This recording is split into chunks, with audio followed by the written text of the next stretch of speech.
Welcome to our first episode of Bitcoin for the Arts podcast. I am Dion Wilson, the founder of Bitcoin for the Arts.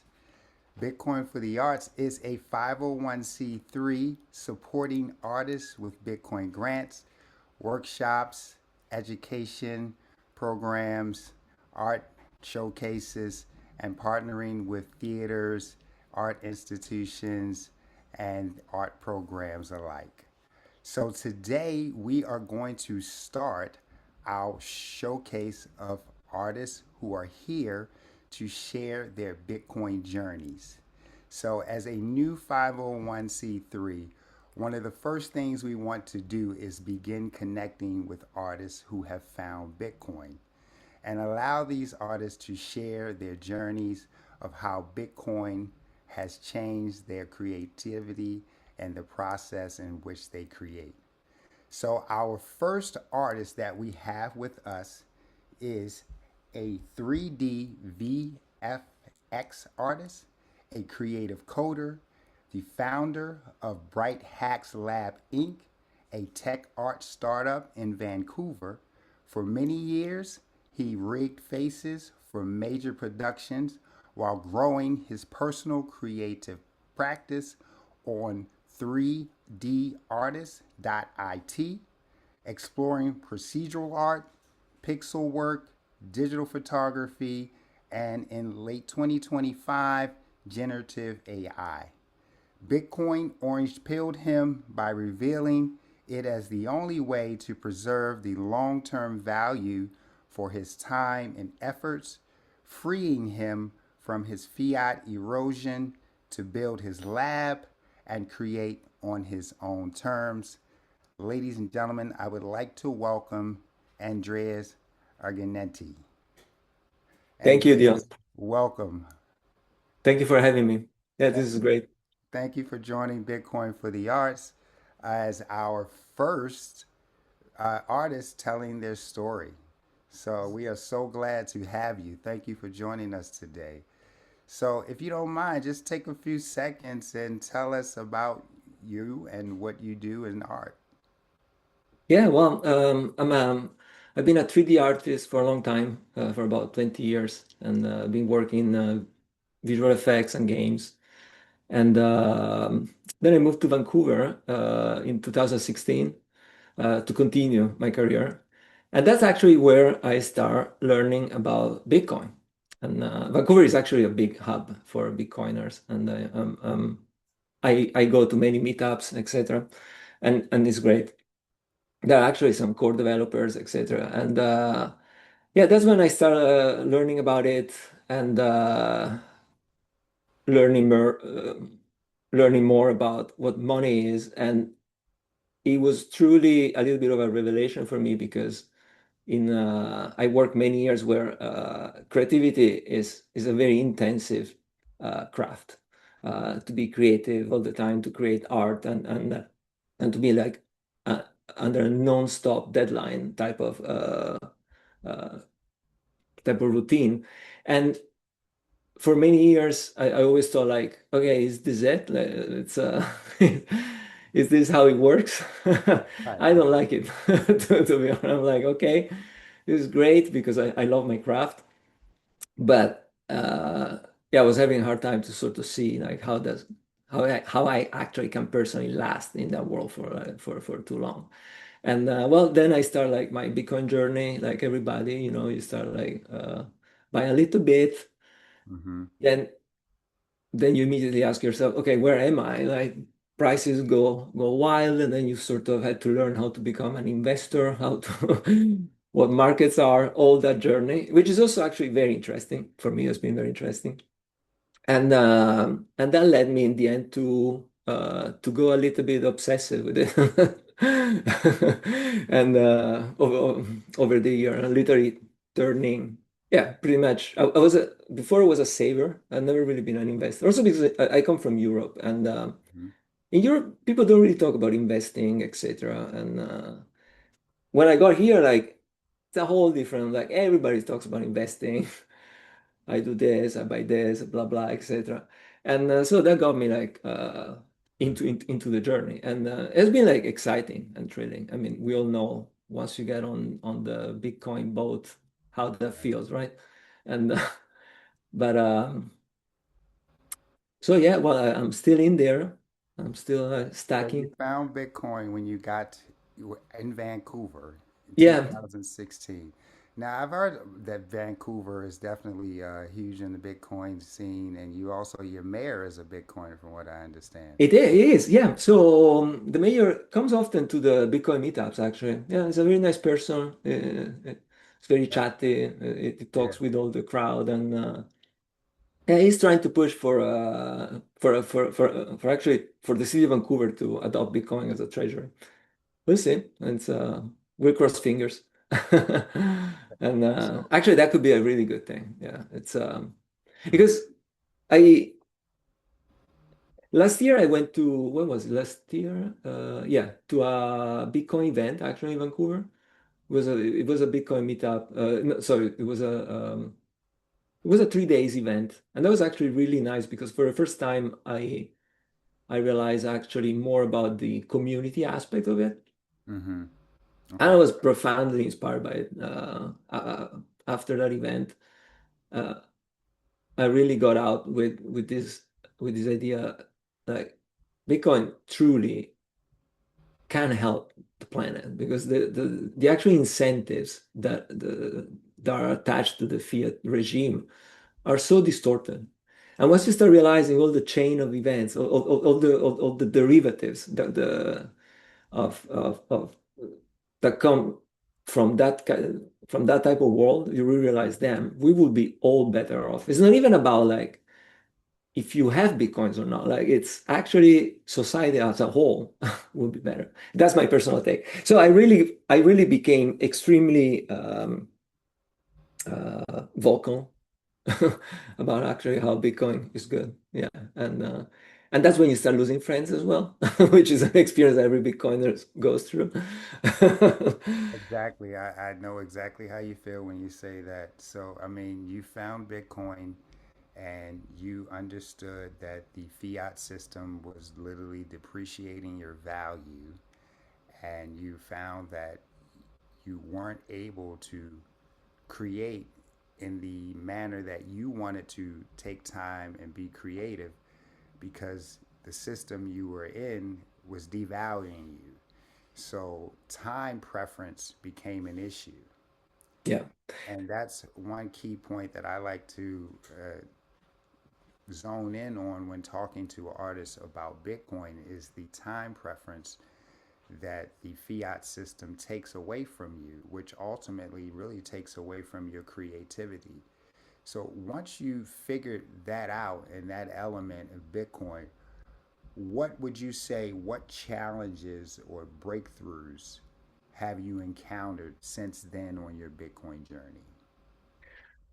Well, I once I start adopting it, which simply like start buying it, and then you learn how to deal with it, because obviously the impact is profound. At the beginning, you're not really sure what you're doing, but I had this sort of feeling like that that was the right thing for me to do. And then I went down the rabbit hole of reading more about it. This is how I typically do. I first go and then I deal with it, Mm-hmm. and by instinct. And then yeah, well, you start reading everything, and then you truly discover how how I think we society went towards a direction that was not really conducive uh, to wealth creation, which I'm not necessarily. I don't mean necessarily like uh, massive amount of money, but is the time to do your own things and not be because I think that's really the most important thing, and especially for an artist because you need time to do the art. But if you don't have a way to store all your work in something that actually lasts forever, Mm-hmm. which is also interesting because so I'm originally from Italy, and Okay. as Italians, and if you are into art, you obviously study the Renaissance. Like it's cliche, but it's very real, right? That's what we'll do. And one of the things, one of the main aspects about pretty much every artist back then was this was to defeat time with their own art, which I always found like a very interesting concept. That was sort of linger in my head like, for always been for you. Time and beauty, actually, like the forms, the shapes, the proportions. And I feel like those elements th- clearly stayed with me in all this journey. And it's interesting for me, like how Bitcoin embodies time, because it allows you to preserve your effort in time forever. And and then there's also an algorithmic beauty to it, which well, we can get deeper into that because um, the more I start working with code and art, which has been like a progressive blending of my interests, which was one was art. I used to draw and also I do some paintings. Mm-hmm. But then for my work, I used to work a lot with coding. And I always found it coding incredibly creative outside work. At work, you do tools, you do the things you need to do in order to deliver the shots. And don't get me wrong, I feel like I mean I've been blessed. I did like an amazing journey in the visual effects and games career. Um, but if you try for also your stronger personal expression in your art, at some point you need to find a way to go on your own, to actually start building your message, your communication, what you want to say, what you want to communicate. And, um, and only Bitcoin actually allowed me to sort of reach escape velocity a little So bit and then just start building on your own art first. And Bitcoin gave you the time that you needed in order exactly. to create in the way that you want to create. Yes. So, what I get from your message is, I think a lot of artists who haven't found Bitcoin, maybe they aren't creating in the sense that they would like to create if they had the time that they truly needed. Because No, for sure. I think there is a massive compromise all the time. Now it depends. For some Mhm. in my work, I don't necessarily imply that everybody should or for types like me, where you want to sort of explore deeper visual landscapes. I call them like that. You do need to have your own, the ability to sort of produce on your own, because otherwise you're always trapped in the sort of relationship which is client Mhm. and execution for a client, right? Right, right, Which at the end it becomes more inevitably the whole dynamic is linked to advertising, to productions of very standardized products, which are like Mhm. movies now and video games, which are great products, but when they reach that sort of level of recognized products worldwide, a mass product. I feel like the whole creativity that was in there at the very beginning, because games have been like incredibly disruptive 20, 25 years ago. It was like an interactive technology for the first time. That was like great. And I still remember the early days, actually. Uh, I'm very fond of the early days because that's where you can really smell and breathe and sense the honest creativity, right, right. the true sparkle. Let's do something different. And so this is finally what I'm getting back at, which is okay, I went through all the industry and it was great. I learned a lot, obviously. Mhm. Not only about like from a human point of view, but also you learn what all this craft is and also how people look at it. And yeah, there are so many, there is such a plurality of voices and opinions in that, which is all very important to know. But Bitcoin gave me the ability to focus on what I want to produce, which is Mhm. something that I'm sort of now infusing in my own company, which is which I look at it in an interesting way, which is because I look at it uh, as an asset. Like, so I created a corporation with the idea that uh, I want to build a intellectual property asset. And it's a way to store value also in a legal entity Mm-hmm. of your intellectual property. Okay. So I sort of, so Bitcoin not only gave me the first goal, but also you can start operating in understanding better the idea of how to store your work in many different ways, because you can work for somebody and store it in Bitcoin, but you can also build an asset where you can store. Then obviously also Bitcoin. But so for me now I have this strategy where it's like, okay, Bitcoin is there and that's precious, but then I also want to build a company Mm. because I like to work. I like the idea of work, and that was something that really resonated with me also. Um, So Bitcoin, not only did it give you the time to work on your creativity in a more productive manner, but it also gave you time to build a company that is preserving your value. So you have Correct. transferred the sound money value into your creativity, which brings you a preserved value. And Correct. not only that, but into your production of building a company that preserves your value. That is the effects of Bitcoin. That's truly amazing. I mean, that is really what we want artists to fully understand is how Bitcoin is a preservation of value, which allows you to transfer that preservation into other forms of work that you're creating. Absolutely. It's the most important aspect for me. It's the one that really resonated profoundly with me when I understood, storing the product of your work. That was truly. So how would you say Bitcoin has impacted your life beyond art? Well, you lose most of your friends, but you find other friends. That's correct. So You find other friends. you find other friends. There's an amazing community here of Yes. Bitcoiners, and I find like so.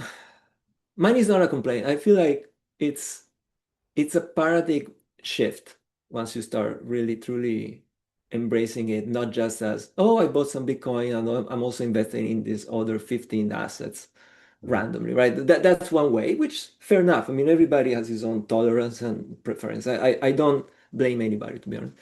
Everybody does what they want. But once you once you realize what Bitcoin is, for me, it was like pretty much, why should I hold back? So I went all in. Mm-hmm. Like, Right. truly, it's like there was no real argument for me to sort of wait for what exactly. It's so, and I'm still like maximally convinced about it, and because obviously, but I'm not a trader. I'm not like, I just try to do my things, my art, build my message through my art. And Mm-hmm. time does its own thing. Bitcoin does its own thing. This is really Right. how I look at it, right? And Mm-hmm. But then time. obviously Mm-hmm.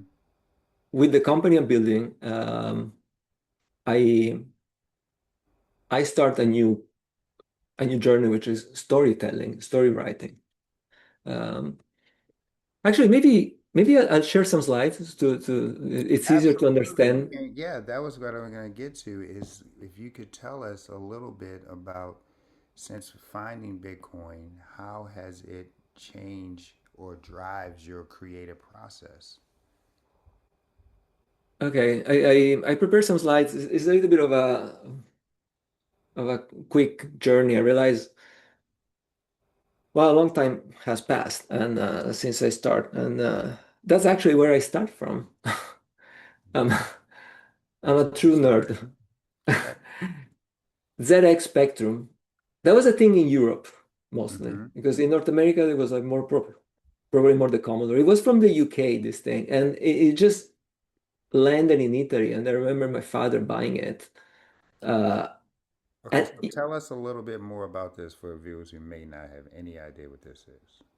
so this was one of the one of the first personal computers, and it was like you would connect this to a TV, to your own TV, and it will come with a cassette tape where there were and you would buy these games on tape.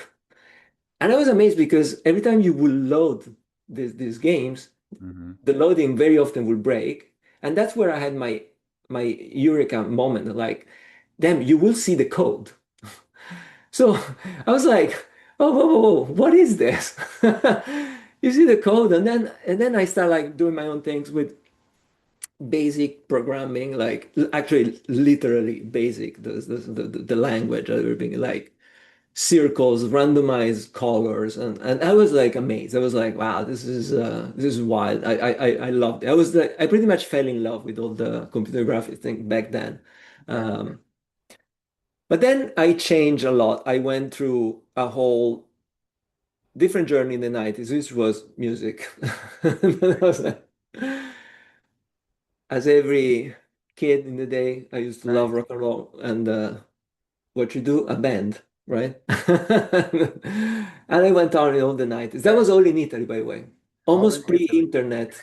It was like, it was like a different world that I almost pretty much Yes. yeah, I barely remember now. It's kind of like complete different. Still truly an artist. Just finding different genres. I always been very creative. Okay. I used to say it's a damn curse, to be honest, like when you're that creative, because you're like you just cannot avoid it. You just need Right. to do Right. something creative, which is usually the least lucrative things. So Uh-huh. you're always struggling in a sense. You just do creativity, yeah. The struggling artist, yes, we're all familiar with that story. Exactly. So I've been that for all my life. Yeah, exactly. Okay. So and then I discovered computer graphics. That Okay. was really like early 2000. I was like, oh my God, this is amazing. This was like that was even more mind-blowing for me than actually music. It was like, wow, I can do everything with computer graphics. And Okay. so I start my journey in doing all this stuff. I did a company back then, but yeah, it was like an experience of running a company in Italy early 2000. Okay. Then I actually came in Vancouver in 2007, Okay. and that was my first, but uh, it was just it gave me like, hey, there is a whole world of computer graphics. So okay, let's So move you out of came to Italy. Vancouver in 2007 and you were still doing the computer graphics. You got more into it. Yeah, so and because Okay. there is like a school here back then was like a really big thing, and I came here, and that really gave me a go into the computer graphics career, So did you and that was move to actually Vancouver to go to the film no, school? no, no, yeah, I just went here for like 8 months. It was just like a program, and then actually I went back to I went back to Europe, and I started working on a lot of projects that brought me to live in Holland, in the UK, and then I moved in Vancouver in 2016, where I continue working in visual effects and games. Okay. And but in the meanwhile, here I start working more on my personal art. Okay. And I used to do photography, and that was one of the first work I did, which is this collection of eggs for breakfast. Because I discovered brunch here in North America, which I love. Okay. It's not a big, I mean, in Italy we don't do brunch the way like, but eggs, bacon, wow, that was for me like, so the first couple of years I Uh-huh. gained a lot of weight because I was always going for hamburgers. Well, eggs are high in protein, so yeah. Oh yeah, I was like, I love it. I want this all the time. Pasta, Okay. who wants pasta? Okay. So you did some Let's go for creative this. art around eggs. That's nice. But I that's love when it. I start like doing more of like abstract work that was different Okay. from my from my work. And then I start doing more coding. and way more abstract, like, and that's where I start like literally like using my coding experience. Mm-hmm. But I was getting away completely from the storytelling. I was just like literally interested in visual language as pure as possible without any element of reality. I literally wanted to go completely abstract. Mm-hmm. I used to do photography a lot, and I started doing this type of pictures where essentially you go around town at night and you move the camera like a crazy person with a shutter open, and then you get all these flows of light, and I loved it. Very nice. And then I blended it with programming, and that's where I start creating all this elaborate type of So those images inspired these. yeah, because I was like, okay, I was looking at the pictures, I was thinking, okay, these are great, but not so great. I'm like, I also want to do the coding part. So I always struggle a lot to combine coding, the digital world, with the real world. So this has always been two things that have been like how do I connect this? And Mm-hmm. so I came up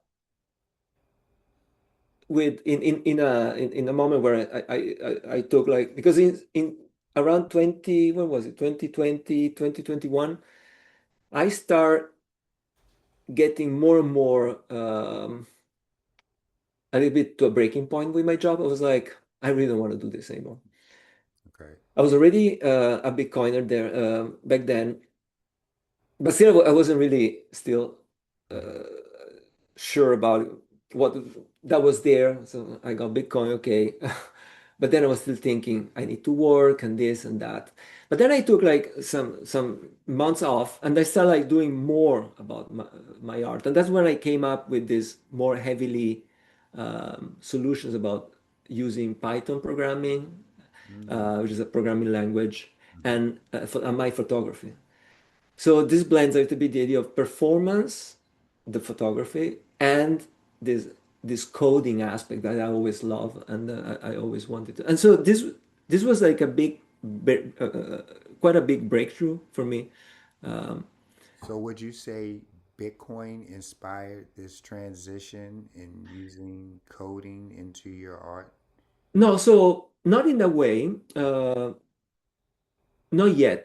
Okay. Meaning this was mostly coming from coding at my job, which was like a big aspect. And but I was also studying, and I'm still am studying. So to your point, actually, in the work I'm doing now, there is much more of that element of actually Bitcoin truly inspiring the story. And that's when, because now I'm actually studying more the whole network properties and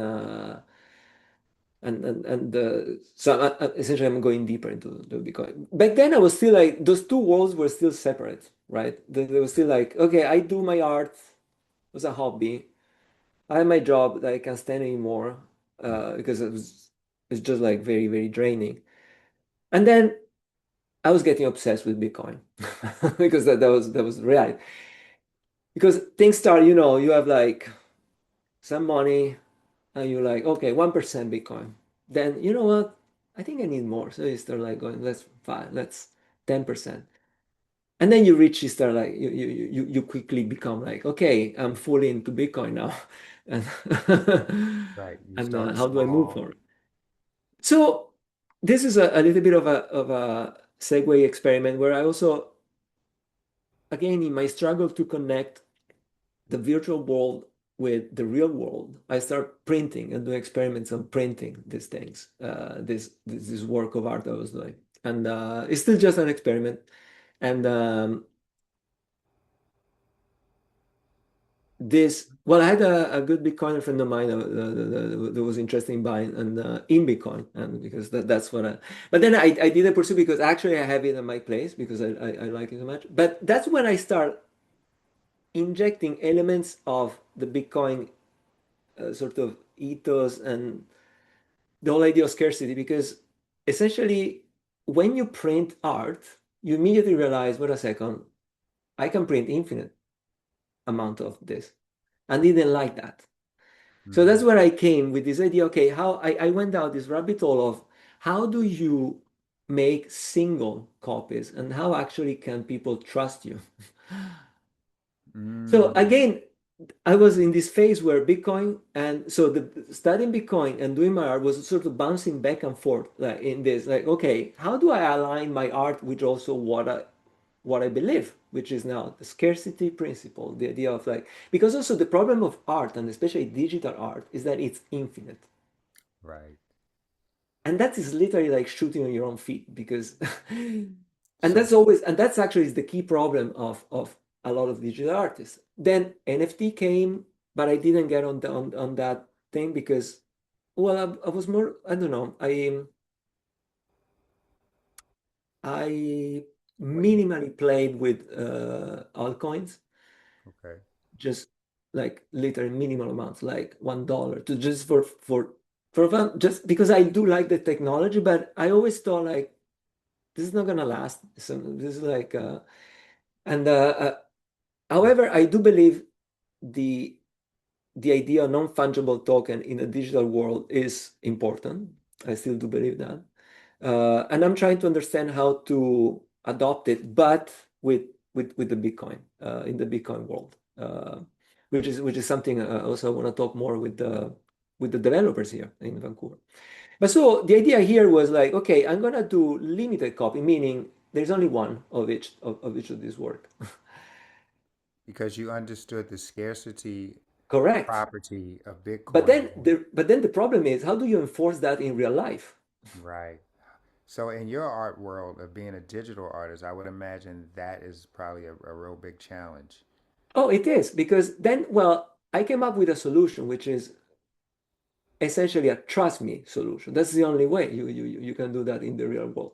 So you need to partner with an art gal like a gallerist that is also that actually is that does the prints. And because I work with two extremely good workshop to do the print, high quality print and the frame. Okay. And then you essentially you certify that. Okay. So I discovered that the art world is full of this Okay. certifications, again, documents, So you are third creating parties. value and credibility along the way with your Yeah, print. but I was comparing that with Bitcoin. It's like, okay, you're like relying on third parties, manually self-made documents Hmm. that you attach to objects. And I was thinking, wow, this is a recipe for disaster. In my head, I was thinking, this is not, I mean, knowing Bitcoin and how it is, singularly pure and perfect.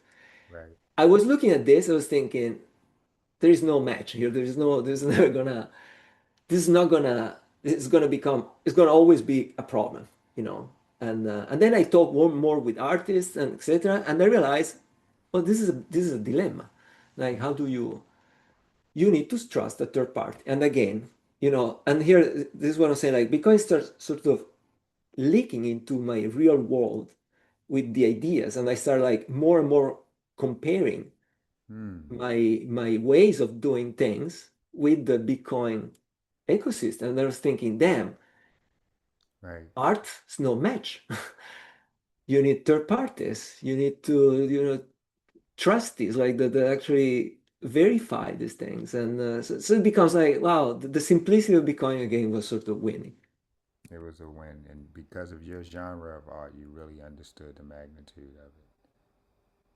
2025 comes, and that was the pivotal year for me. And not only Bitcoin reaches all-time high, which is Mm-hmm. not per se massively important, is makes people happy, okay, and because I see the trajectory long term, like I mean, there's no limit. So, but also that's the year where AI literally exploded in my personal life, and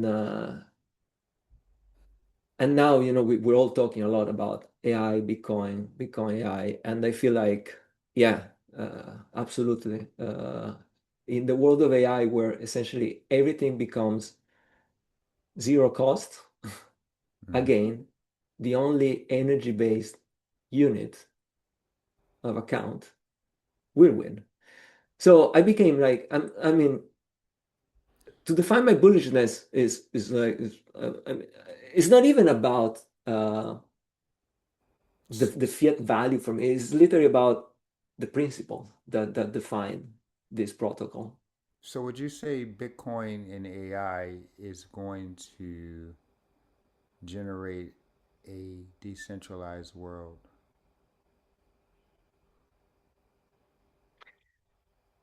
Okay, so here we get into this next chapter, which is the last one. And thank you for the time. Like I'm a big chatter, so I talk a lot,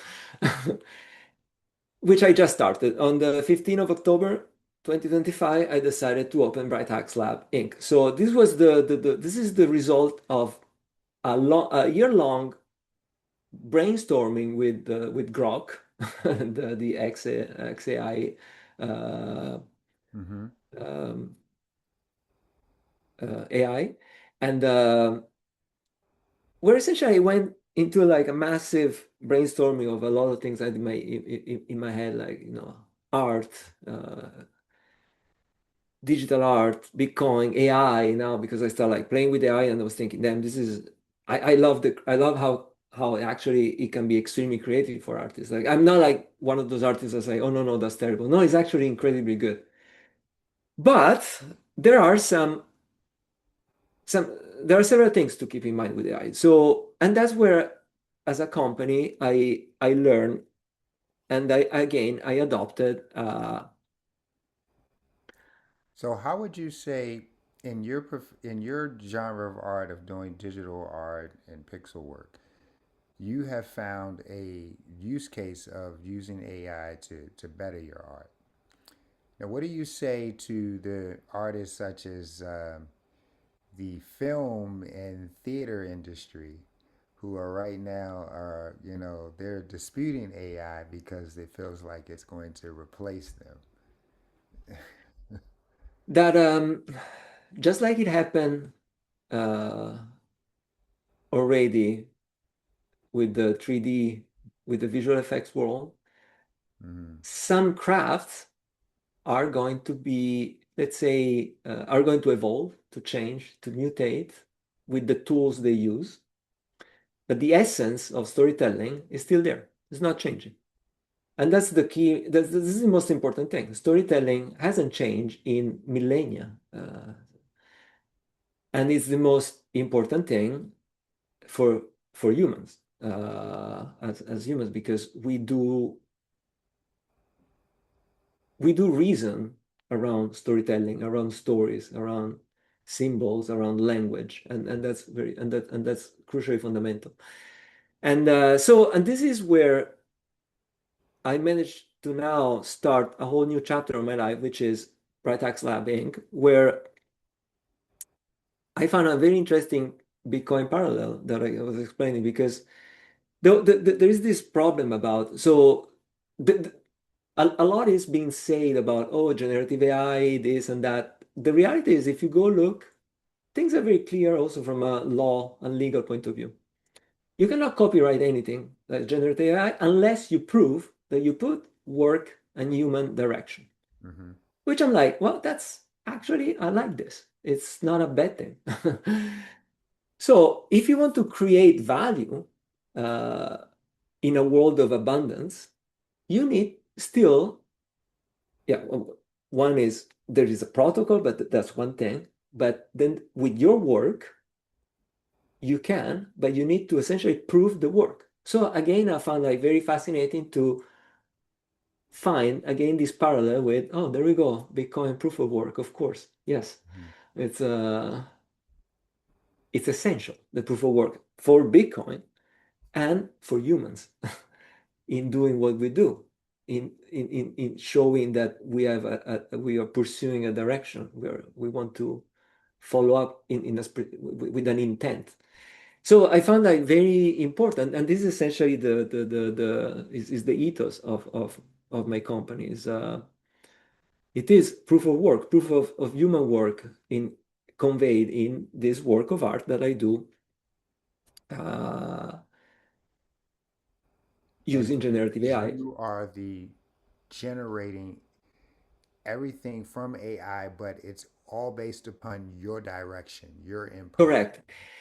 And the direction happens in two ways. So, and this is where I found very interesting another parallel, which is the blockchain analogy. Essentially, to prove that you put work, you need to demonstrate a chain of events. That's actually literally the legal terms, and in the whole the world of copyright systems. Right. And how do you do that? Well, I build tools to do that, so I can demonstrate that where things come from, how because there is a mix of prompting, etc. But also, I use a lot drawings as starting point from my drawings, and I feel like that's truly where human and AI can shine together, where you really have your performance in input, Mm-hmm. and then you manipulate, you process, you elaborate that with generative AI that allows you to build a world around your performances. And so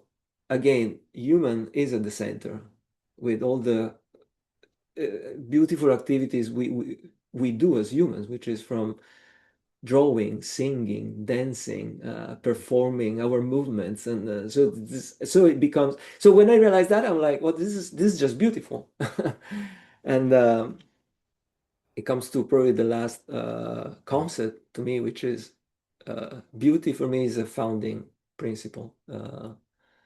It's a Okay. which is in the beauty in the processes that we adopt in the clarity of intent and Mm-hmm. in creating harmony, shapes, and forms. And I believe Bitcoin is an example of beauty. So yeah. Because Bitcoin allows you to enjoy that journey, that process of creating. And I think that's something that a lot of times we miss. We are always so focused on the destination and the goal that we do not enjoy the process of You're getting absolutely right. It's the journey here, and as you say, yeah, Bitcoin allows you to have a journey in first place, which is yeah. So, would you say that Bitcoin has changed the way you think about creating art? Yes, profoundly, because then now I cannot share yet, but I started a YouTube channel and for the company, and I am massively leaning towards storytelling, and I'm writing a story now. And Bitcoin has turns out all the ideas of Bitcoin they're popping up everywhere. They're literally inspiring so many elements of the story. So I want to say to your audience, like, stay tuned. Like I it's gonna be it's a work in progress, and now creating little teasers on my YouTube channel of this world that I'm imagining, and it's fascinating how the, the the philosophy of Bitcoin is permeating the So, entire world. Bitcoin has led you to this creation of this next project. And I'm thinking about it, is like it's been growing essentially. It's been a constant, a constant presence now for years, but now truly is becoming the central Mhm. piece, and also of my art.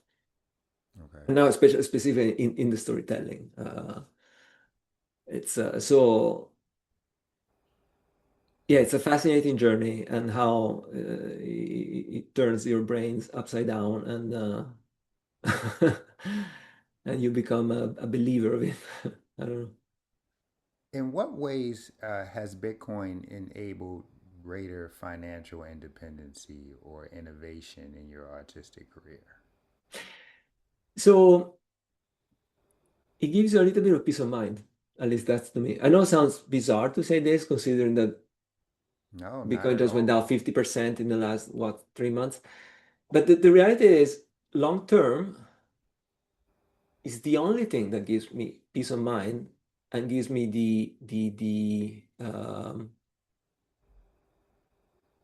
yeah, the mental space to say, okay, I have time where I can build also my personal projects, which in this case are storytelling with generative AI now.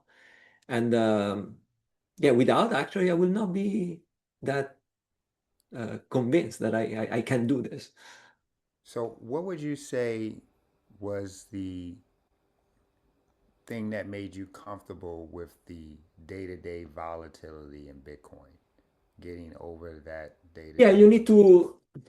you just need to learn how to deal with it. Essentially, you just organize your year ahead. You obviously try to understand to have a little bit of a sense of the markets. Mm-hmm. Um, Okay. of course, Bitcoin, because it's money and it's the soundest money ever, it does make you, it implies that you have to, I think each of us as Bitcoiners need to understand how it works, how markets work, so to not be completely taken by surprise. But the reality is that now, if you get more like, if I switch hat and I get like the investor hat, I Mm-hmm. mean, if you do a projection over time, over the next, 10 years, even if you just don't even bother about following up with price, etc., you just like spend it Mm-hmm. uh, monthly, the average, everything averages out upward, literally. And obviously, some months is more, some months is less. So it's So basically, as time passes, as you're in Bitcoin, the volatility subsides, and ultimately and the Bitcoin. fiat value goes up, so you're able to continue to sustain your projects, your goals, and with that, and then obviously. Because obviously now this is a startup for me, right? So I'm funding it, and then at some point this might also start generating revenue on its own, and so I'm gonna get back the Bitcoin I spent. Okay. Yeah, So, it's a Andrea, what advice would you give artists who are maybe just exploring Bitcoin or haven't quite mm, taken the time to understand it? I would like to say, don't be afraid about talking about money and understanding money. I feel like unfortunately that's something that I had for many years as an artist. You have this idea that, oh, money is terrible, money is evil. Fiat money is evil. Sun money is your friend. That's what I realized. I thought we've all been talking about the wrong type of money. Right, right. I feel that's really, and that's really it. And nobody ever told me, oh, debasement, all these things. I never knew that. Like Mm-hmm. I thought That $1 was $1 or €1 right. was €1. No, I should have known better because I remember really early 2000. When was it? Like when when Italy adopted the euro, I Mm-hmm. noticed we were all like, damn, 50% cut on all the purchasing power. We had like, oh yeah, overnight that happened. Like I remember that. But I was not yet in the right mindset. I was like not understanding exactly. Wait, so Uh, wait. Let's take this. Let's open that bag up okay. for a second. I'm gonna So, close this, okay? okay, sure. So you were in Europe at the time that the transition happened in Italy to Yeah. use the euro. And right away from that transition, Italians lost 50% of their Oh, I purchasing power. remember. So if you had 50,000 lira, which sounds like a crazy number, it was essentially with 50,000 lira, you will go out, you will do a lot of things for several days. Like, Hmm. you can Hmm. go out for dinner, you have your hotel, you go like to a museum, you can go out on a date, etc. And then that became overnight less than 20 euros. And now we all know that 20 euros, which is a little bit more than $20, doesn't really give you much when you go out. Right? We know that Right. you you go to a place and you're like, damn, $20 and I just had a burger. Right.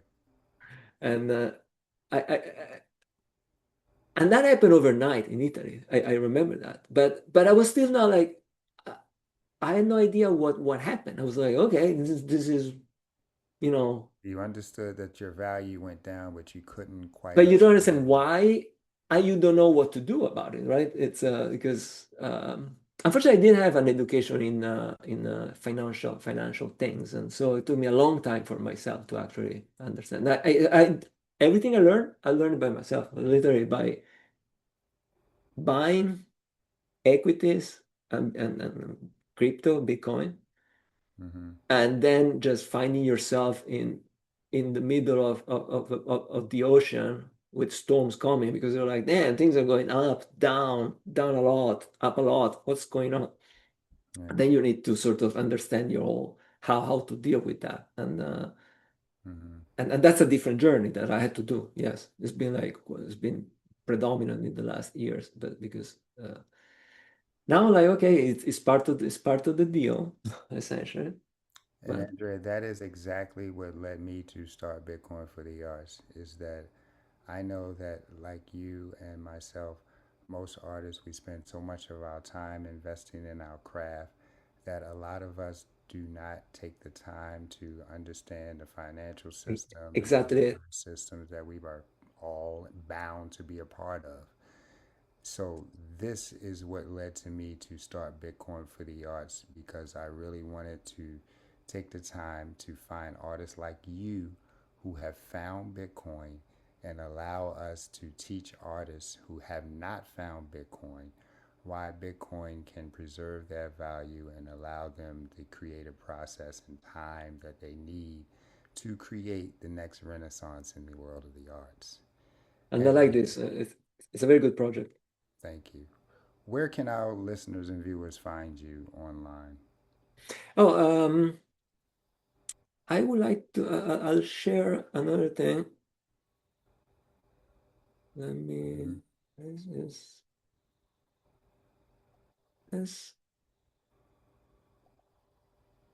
Yeah. So I've this is my website, 3dartist.it.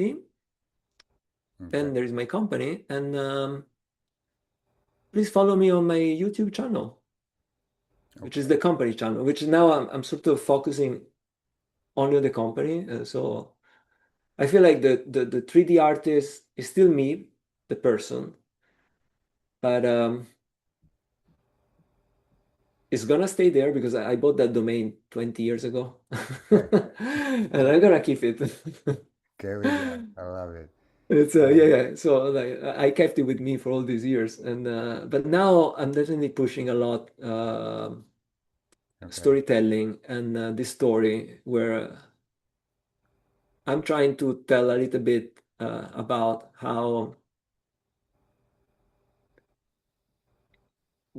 the story focuses on the two all-time Okay. uh, polar two polar sides, like which is power and freedom. Mm-hmm. And how can you be free? Well, Bitcoin is the answer. That's the answer. Yeah. Andreas, thank you so much for joining me today. And thank you all for listening. This is our first episode of the artists who are presenting their journey in Bitcoin. And stay tuned for more episodes. Go to bitcoinforthearts.org to find out more and to donate. Thank you guys so much for being here today. Thank you so much. That was a pleasure for me.